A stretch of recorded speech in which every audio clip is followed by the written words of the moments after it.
Hallelujah, good morning. ಮತ್ತೊಂದು ಸಾರಿ ನಾವೆಲ್ಲರೂ ಸೇರಿ ನಮ್ಮ ದೇವರ ವಾಕ್ಯಗಳನ್ನು ಧ್ಯಾನಿಸಲು ದೇವರು ಕೊಟ್ಟ ಈ ದೊಡ್ಡ ಅವಕಾಶಕ್ಕಾಗಿ ಆತನನ್ನೇ ಸ್ತುತಿಸುತ್ತೇನೆ. ಎಲ್ಲೆಲ್ಲೋ ಇರುವ ನಾವೆಲ್ಲರೂ ಒಟ್ಟಿಗೆ ಸೇರಿ ಬಂದು ಯೇಸುವಿನ ವಾಕ್ಯದೊಂದಿಗೆ ನಮ್ಮ ದಿನವನ್ನು ಪ್ರಾರಂಭಿಸುವಂಥದ್ದು ಎಂಥ ದೊಡ್ಡ ಭಾಗ್ಯ ನೋಡಿ. ಅಷ್ಟೇ ಅಲ್ಲ, ನಿಮ್ಮಲ್ಲಿ ಕೆಲವರು ಹೊರದೇಶದವರಾಗಿದ್ದರೂ ಕೂಡ ನೀವು ನಿಮಗನುಕೂಲವಾದ ಸಮಯವಿಲ್ಲದಿದ್ದರೂ ಕೂಡ ದೇವರ ವಾಕ್ಯ ಕೇಳಬೇಕೆಂಬ ಆಸಕ್ತಿಯಿಂದ ಈ ಕಾರ್ಯಕ್ರಮ ವೀಕ್ಷಿಸುತ್ತಿರುವುದಕ್ಕಾಗಿ ದೇವರನ್ನು ಸ್ತುತಿಸ್ತೇನೆ. ಈ ದಿನ ದೇವರು ತನ್ನ ಮಾತುಗಳನ್ನು ಕೇಳಿಸಿಕೊಳ್ಳುವಂತೆ ಮಾಡುವುದಕ್ಕಾಗಿ ಒಂದು ಚಿಕ್ಕ ಪ್ರಾರ್ಥನೆ ಮಾಡೋಣ. ಪರಿಶುದ್ಧ ದೇವರೇ, ನಿಮಗೆ ವಂದನೆಗಳು. ನೀವು ಮಾತಾಡುವ ದೇವರು, ನಮ್ಮೊಂದಿಗೆ ಮಾತಾಡಿರಿ. ಮನುಷ್ಯರ ಮಾತುಗಳು ನಮಗೆ ಅರ್ಥ ಆಗುವುದಿಲ್ಲ. ನೀವು ಮಾತಾಡುವಾಗ ನಮ್ಮ ಮನೋನೇತ್ರಗಳು ಬೆಳಗಿಸಲ್ಪಡ್ತವೆ, ನಮ್ಮ ಜೀವಿತದ ಸಮಸ್ಯೆಗಳು ತೀರುತ್ತವೆ. ನಮ್ಮೆಲ್ಲರ ಸಂಗಡ ಮಾತಾಡಿರಿ, ನಮ್ಮ ಅವಶ್ಯಕತೆಗೆ ತಕ್ಕಂತೆ ಮಾತಾಡಿರಿ ಎಂದು ಕ್ರಿಸ್ತನ ನಾಮದಲ್ಲಿ ಬೇಡುತ್ತೇನೆ ತಂದೆಯೇ, ಆಮೇನ್. ದೇವರಿಗೆ ಸ್ತೋತ್ರ. ವಾಕ್ಯ ಧ್ಯಾನಿಸುತ್ತಾ ಇರುವುದಾದರೆ ನಾವು ದೇವರ ಮಾತನ್ನು ಕೇಳ್ತಿದ್ದೇವೆ ಎಂಬುದಾಗಿ ಅದರ ಅರ್ಥ. ಹೌದು, ಬಹಳಷ್ಟು ಜನರಿಗೆ ಬಹಳಷ್ಟು ವಿಷಯಗಳು ಅರ್ಥವಾಗಲ್ಲ, ಹೌದಲ್ಲವೇ? ನಮಗೆಲ್ಲ ವಿಷಯ ಗೊತ್ತಿಲ್ಲ, ಬಹಳಷ್ಟು ವಿಷಯಗಳು ಗೊತ್ತಿಲ್ಲ. ಗೊತ್ತಾಗದಿದ್ದರೂ ಕೂಡ ನಾವು ಅವುಗಳನ್ನು ಬಳಸುತ್ತೇವೆ, ಉಪಯೋಗಿಸಿಕೊಳ್ತೇವೆ, ನಂಬುತ್ತೇವೆ, ಅವುಗಳನ್ನು ನಮ್ಮ ಜೀವಿತದಲ್ಲಿ ಬಹಳ ಚೆನ್ನಾಗಿ ಅನ್ವಯಿಸಿಕೊಳ್ತೇವೆ. ಉದಾಹರಣೆಗೆ ಸೆಲ್ಫೋನ್ ಇದೆ ಅಂದ್ಕೊಳ್ಳಿ. ಆ ಸೆಲ್ಫೋನಿನ ಟೆಕ್ನಾಲಜಿ ನಮಗೆ ಗೊತ್ತಿದೆಯಾ? ಯಾವ ರೀತಿ ಅದು ಹೇಗೆ ನಮ್ಮ ಕೈಯಲ್ಲಿ ಇಟ್ಕೊಂಡಾಗ ಕೆಲಸ ಮಾಡುತ್ತೆ? ಎಲ್ಲೋ ಇದ್ದವರ ಮಾತುಗಳನ್ನು ಕೇಳಿಸಿಕೊಳ್ತೇವೆ, ಈವನ್ ವಿಡಿಯೋ ಕಾಲ್ಸ್ ಕೂಡ ಮಾಡ್ತೇವೆ. ಅವೆಲ್ಲವೂ ನಮ್ಮ ಸೆಲ್ಫೋನ್ ಒಳಗಡೆ ಯಾವ ವೈರ್ ಇಲ್ಲದೆ, ಯಾವ ಕನೆಕ್ಷನ್ ಇಲ್ಲದೆ ಯಾವ ರೀತಿ ಬರ್ತಿವೆ? ಇಷ್ಟೊಂದು ಚಿಕ್ಕ ಸೆಲ್ಫೋನಲ್ಲಿ ಎಷ್ಟೋ ದೊಡ್ಡ ಪ್ರಮಾಣದ ಇನ್ಫಾರ್ಮೇಷನ್ ಹೇಗಿರುತ್ತೆ ಎಂದು ಅರ್ಥವಾಗ್ತಿದೆಯಾ? ನಮಗೆ ಅದು ಅರ್ಥವಾದ ಹೊರತು, ನಮಗೆ ಅದರ ಎಕ್ಸ್ಪ್ಲನೇಷನ್ ಕೊಟ್ಟ ಹೊರತು, ನನಗೆ ಮೊದಲು ಇವೆಲ್ಲ ಹೇಗೆ ಅದರೊಳಗೆ ಬರುತ್ತೇವೆ ಎಂದು ಹೇಳಿ ವಿವರಿಸಿದ ಹೊರತು ಆ ಸೆಲ್ಫೋನ್ ಬಳಸುವುದಿಲ್ಲ ಅನ್ನೋದಾದರೆ ನಷ್ಟ ಯಾರಿಗೆ ಹೇಳ್ರಿ? ಯಾರಿಗೆ ನಷ್ಟ ಹೇಳಿ? ಬಹಳಷ್ಟು ಜನರ ಸಮಸ್ಯೆ ಕೂಡ ಅದೇ. ದೇವರನ್ನು ನಂಬಿರಿ ಅಂತ ಹೇಳಿದ್ರೆ ಯಾಕೆ ನಂಬಬೇಕು? ದೇವರಿದ್ರೆ ಕಾಣಿಸಿಕೊಳ್ಳಲು ಹೇಳ್ರಿ, ರುಜುಪಡಿಸಿಕೊಳ್ಳಲು ಹೇಳ್ರಿ. ದೇವರಿರೋದಾದ್ರೆ ನನಗೆ ಈ ಕೆಲಸ ಮಾಡಂತ ಹೇಳ್ರಿ, ಆ ಕೆಲಸ ಮಾಡಂತ ಹೇಳ್ರಿ. ಆ ಕಾರ್ಯವಾದರೆ ನಂಬುತ್ತೇನೆ ಅನ್ನುತ್ತಾರೆ. ದೇವರು ಹೇಗಿದ್ದಾರೆ ಎಂದು ಹೇಳಿದ್ರೆ ನಂಬುತ್ತೇನೆ ಅನ್ನುತ್ತಾರೆ. ಎಲ್ಲಿದ್ದಾನೆ ದೇವರು ಎಂದು ಹೇಳಿದ್ರೆ ನಂಬುತ್ತೇನೆ ಎಂಬುದಾಗಿ ಬಹಳಷ್ಟು ಜನ ತರ್ಕಿಸುತ್ತಾ ಇರ್ತಾರೆ. ಎಷ್ಟೇ ಹೊತ್ತು ತರ್ಕಿಸಿದ್ರು, ಎಷ್ಟೇ ಹೊತ್ತು ವಾದ ವಿವಾದ ಮಾಡಿದ್ರು ಕೆಲವು ವಿಷಯಗಳು ನಮಗೆ ಅರ್ಥವಾಗುವುದಿಲ್ಲ, ತಿಳ್ಕೊಳ್ಳಲಾಗುವುದಿಲ್ಲ. ಅಷ್ಟಕ್ಕೂ ನಾವು ನಿವಾಸಿಸುತ್ತಿರುವ ಈ ಭೂಗೋಳ ತನ್ನ ಸುತ್ತಲೂ ತಾನು ತಿರುಗುತ್ತಾ ಸೂರ್ಯನ ಸುತ್ತಲೂ ತಿರುಗಾಡುತ್ತದೆ. ಎಷ್ಟು ವೇಗವಾಗಿ ತಿರುಗಾಡುತ್ತದೆ ಗೊತ್ತಾ? ಆದರೂ ಕೂಡ ನಮ್ಗೆ ಯಾವ ಕದಲುವಿಕೆ ಇಲ್ಲದೆ ಬಹಳ ಸ್ಟೇಬಲ್ ಆಗಿ ಚೆನ್ನಾಗಿ ನಿಲ್ಲುತ್ತೇವೆ, ಭೂಮಿಯ ಮೇಲೆ ನಿವಾಸಿಸುತ್ತಾ ಇದ್ದೇವೆ. ಇದು ಹೇಗೆ ಸಾಧ್ಯವಾಯಿತು ಎನ್ನುವುದಾದರೆ ಸೈಂಟಿಫಿಕಲಿ ಅದನ್ನು ಪ್ರೂವ್ ಮಾಡಬಹುದು, ಆದರೆ ಸಾಮಾನ್ಯ ಮಾನವರಾದ ನಮ್ಗೆ ಅರ್ಥ ಆಗೋದಿಲ್ವಲ್ಲ. ಆದಾಗ್ಯೂ ದೇವರಿದ್ದಾರೆ, ಆಕಾಶ ಭೂಮಿಯನ್ನು ಸೃಷ್ಟಿಸಿದಾತನು ಇದ್ದಾನೆಂದು ನಂಬುತ್ತೇವೆ. ನಂಬಬೇಕು. ನಾನು ನಂಬಲ್ಲ ಅನ್ನುತ್ತೀರಾ? ಹಾಗಾದರೆ ನಷ್ಟ ಹೋಗ್ತೀರಿ. ನಂಬದಿದ್ದರೆ ನಷ್ಟ ಹೋಗ್ತೀರಿ. ಒಂದು ಬಸ್ ಮೇಲೆ ಬೋರ್ಡ್ ಇರುತ್ತೆ, ಇಂತಹ ಊರಿಗೆ ಹೋಗ್ತದೆಂದು. ನಂಬುತ್ತೀರಿ, ಹತ್ತಿ ಕೂತ್ಕೊಳ್ತೀರಿ. ಆ ಬಸ್ ಡ್ರೈವರ್ ನೋಡಲು ಹೇಗಿದ್ದ ಗೊತ್ತಾ? ನೋಡಲು ಸಣ್ಣಗೆ ಕುಳ್ಳುಗೆ ಇರ್ತಾರೆ. ಎಷ್ಟು ದೊಡ್ಡ ಬಸ್ ನೀವು ನಡೆಸಲಿಕ್ಕಾಗುತ್ತದೋ? ನಿಮಗೆ ಡ್ರೈವಿಂಗ್ ಲೈಸೆನ್ಸ್ ಇದೆಯಾ? ನೀವು ಡ್ರೈವಿಂಗ್ ಲೈಸೆನ್ಸ್ ತೋರಿಸಿದ್ರೆ ಬಸ್ ಹತ್ತುತ್ತೇನೆ ಎಂದು ನೀವು ಸವಾಲು ಹಾಕಿದಿರಿ ಅಂದ್ಕೊಳ್ಳಿ. ನಷ್ಟ ಯಾರಿಗೆ? ಬಸ್ ಹತ್ತದಿದ್ರೆ ಹೋಗಯ್ಯ ಅನ್ನುತ್ತಾರೆ, ಅಷ್ಟೇ. ಹಾಗೆಯೇ ದೇವರ ವಿಷಯಕ್ಕೆ ಬಂದಾಗ ನಾವು ಕೂಡ ನಂಬುವುದರಿಂದ ಅದ್ಭುತ ಕಾರ್ಯಗಳನ್ನು ನೋಡುತ್ತೇವೆ ಹೊರತು ಎಲ್ಲವನ್ನೂ ನಿರೂಪಿಸಲ್ಪಟ್ಟ ನಂತರ ತಿಳಿದುಕೊಂಡು ನಂಬುತ್ತೇನೆ ಎಂದು ಹೇಳುವುದಾದರೆ ಅದರಿಂದ ಪ್ರಯೋಜನವೇನಿದೆ ಹೇಳಿ? ಬೈಬಲ್ನಲ್ಲಿ ನಿಕೋದೇಮನು ಎಂಬ ಒಬ್ಬ ಫರಿಸಾಯನಿದ್ದಾನೆ. ಅವನ ಹೆಸರು ನಿಕೋದೇಮನು, ಫರಿಸಾಯನಾಗಿದ್ದನು. ಅವನೊಬ್ಬ ವೃದ್ಧನಾಗಿದ್ದ. ಅವನು ಒಬ್ಬ ಬೋಧಕನು ಕೂಡ ಆಗಿದ್ದ. ಅಂದರೆ ಆ ಕಾಲದ, ಉದಾಹರಣೆಗೆ ಬೈಬಲ್ ಟೀಚರ್ ಆಗಿದ್ದ. ಆ ಕಾಲದಲ್ಲಿ ಬೈಬಲ್ ಎನ್ನುವುದು ಇರಲಿಲ್ಲ, ಆದರೆ ಆ ಸಮಯದಲ್ಲಿ ಶಾಸ್ತ್ರಗಳನ್ನು ಪ್ರಬೋಧಿಸುತ್ತಾ ಇದ್ದ. ಅವನು ಒಂದು ದಿನ ರಾತ್ರಿ ಯೇಸುವಿನ ಬಳಿಗೆ ಬರ್ತಾನಂತೆ. ಯೇಸುವಿನ ಬಳಿಗೆ ಬಂದು ಒಂದು ಪ್ರಶ್ನೆ ಕೇಳ್ತಾನೆ. ನಿತ್ಯ ಜೀವಕ್ಕೆ ಗುರುವೇ, ನಾನು ನಿತ್ಯ ಜೀವಕ್ಕೆ ನಾನು ಬಾಧ್ಯನಾಗಬೇಕಾದರೆ ಏನು ಮಾಡಬೇಕೆಂದು ಕೇಳುತ್ತಾನೆ. ನಿತ್ಯ ಜೀವಕ್ಕೆ, ಪರಲೋಕ ರಾಜ್ಯಕ್ಕೆ ಹೋಗಬೇಕಾದರೆ ಏನು ಮಾಡಬೇಕು ಎಂದು ಕೇಳುತ್ತಾನೆ.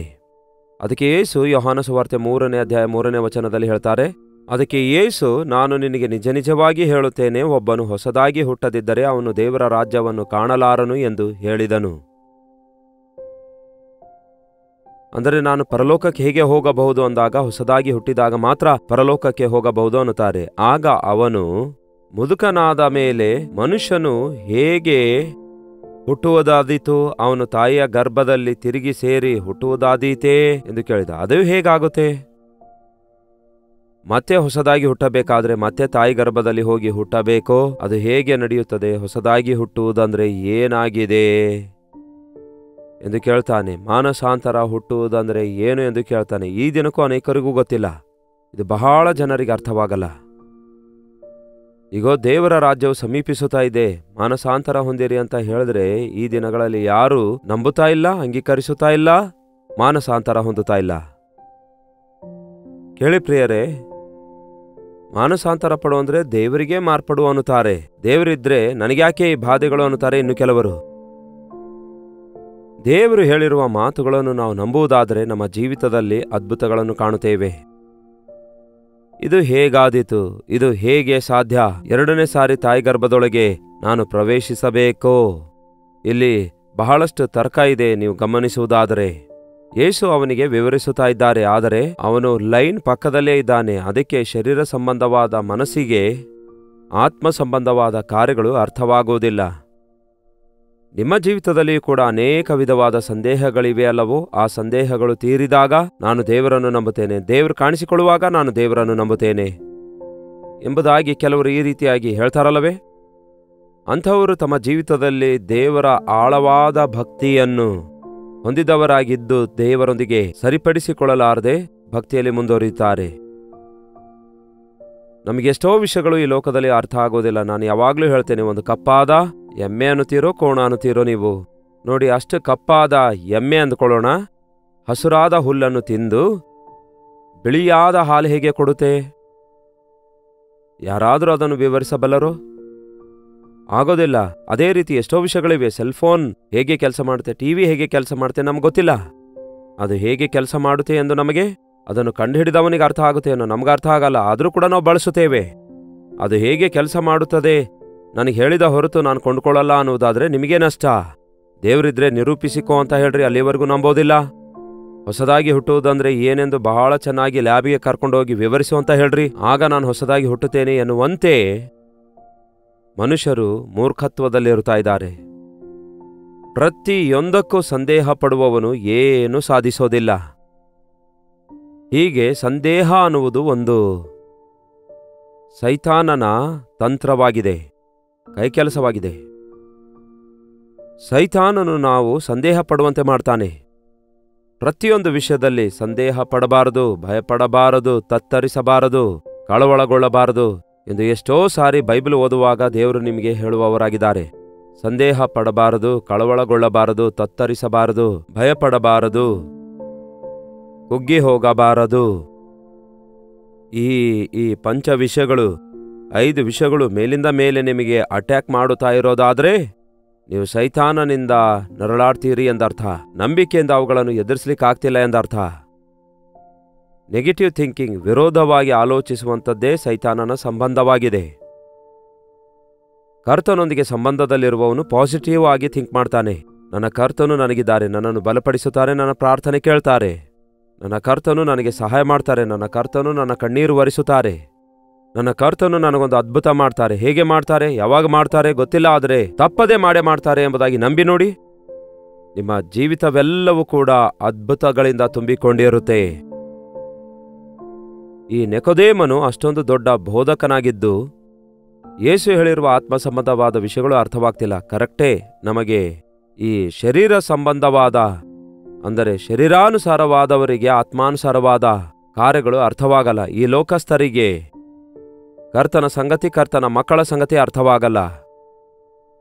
ಮಾತ್ರವಲ್ಲ, ಈ ದಿನ ದೇವರ ಸೇವೆ ಮಾಡುವ ವಿಷಯದಲ್ಲಿ ಲೋಕಸ್ಥರು ಅದನ್ನು ವ್ಯಾಪಾರದಂತೆ ಪರಿಗಣಿಸ್ತಾರೆ. ಆ ಸೇವೆ ದೇವರ ಪ್ರೀತಿಯ ಬಲವಂತದಿಂದ ಮಾಡ್ತಿದ್ದೇವೆಂದು ಗುರುತಿಸುವುದಿಲ್ಲ. ದೇವರ ವಾಕ್ಯ ಕೇಳಬೇಕು, ಸುವಾರ್ತೆ ಯಾಕೆ ಪ್ರಕಟಿಸ್ತೇವೆ? ಕೆಲವರು ಮತಾಂತರ ಅಂದುಕೊಳ್ತಾರೆ. ಆದರೆ ಸುವಾರ್ತೆ ಸಾರಬೇಕಾದ ಭಾರ ನಮ್ಮ ಮೇಲೆ ಹೊರಿಸಲಾಗಿದೆ. ಉಚಿತವಾಗಿಯೇ ಸುವಾರ್ತೆ ಸಾರುವುದು ಜೀವಿತ ಎನ್ನುವಂತೆ ಈ ದಿನಕ್ಕೂ ಕೂಡ ತ್ಯಾಗಪೂರ್ವಕವಾಗಿ ಶ್ರಮೆಗಳನ್ನು ಸಹಿಸಿಕೊಂಡು ಸಮಸ್ತವನ್ನು ಬಿಟ್ಟು ಯೇಸುವಿಗಾಗಿ ಜೀವಿಸುವಂಥವರಿದ್ದಾರೆ. ಅಂಥವರನ್ನು ಗುರುತಿಸಲಾರದ ಸ್ಥಿತಿಯಲ್ಲಿ ಈ ದಿನ ಈ ಲೋಕ ಇದೆ. ಈ ಲೋಕ ಅಂಥವರನ್ನು ಗುರುತಿಸಿ ಸನ್ಮಾನಿಸುವುದಿಲ್ಲ. ಈ ಲೋಕ ಅಂಥವರನ್ನು ನೋಡಿ ಮೆಚ್ಚಿಕೊಳ್ಳುವುದಿಲ್ಲ, ಅವರನ್ನು ಸನ್ಮಾನಿಸೋದಿಲ್ಲ. ಖಂಡಿತವಾಗಿಯೂ ಈ ಲೋಕದವರು ಇಹಲೋಕಾನುಸಾರವಾದಗಳ ಮೇಲೆ ಮನಸ್ಸಿಡ್ತಾರೆ. ನಾವಾದರೂ ಪರಲೋಕ ಸಂಬಂಧಪಟ್ಟವರು. ಯೇಸುವನ್ನು ನೋಡ್ರಿ, ಹೇಗೆ ಆತನಿಗೆ ಹಿಂಸಿಸುತ್ತಾರೆ, ದೂಷಿಸುತ್ತಾರೆ, ಹೇಗೆ ಮುಖಕ್ಕೆ ಉಗಿಯುತ್ತಾರೆ. ಯಾರು ಪ್ರಿಯರೇ? ಆತನು ಲೋಕರಕ್ಷಕನು, ಎಲ್ಲರನ್ನು ಬಿಡಿಸುವುದಕ್ಕಾಗಿ ಬಂದ ಆತನು. ಹಾಗೆ ರಕ್ಷಿಸಲು ಬಂದ ಯೇಸುವನ್ನು ಅವಹೇಳನ ಮಾಡುತ್ತಾರೆ, ಆತನನ್ನು ಬಾಧೆಪಡಿಸುತ್ತಾರೆ, ಚಿತ್ರಹಿಂಸೆಗೊಳಿಸುತ್ತಾರೆ. ಆದಾಗ್ಯೂ ಯೇಸು ಹೇಳ್ತಾರೆ, ನನ್ನ ಸಂತೋಷ ನಿಮಗೆ ಬಿಟ್ಟು ಹೋಗ್ತಿದ್ದೇನೆಂದು, ನನ್ನ ಸಮಾಧಾನ ನಿಮಗೆ ಬಿಟ್ಟು ಹೋಗ್ತಿದ್ದೇನೆಂದು.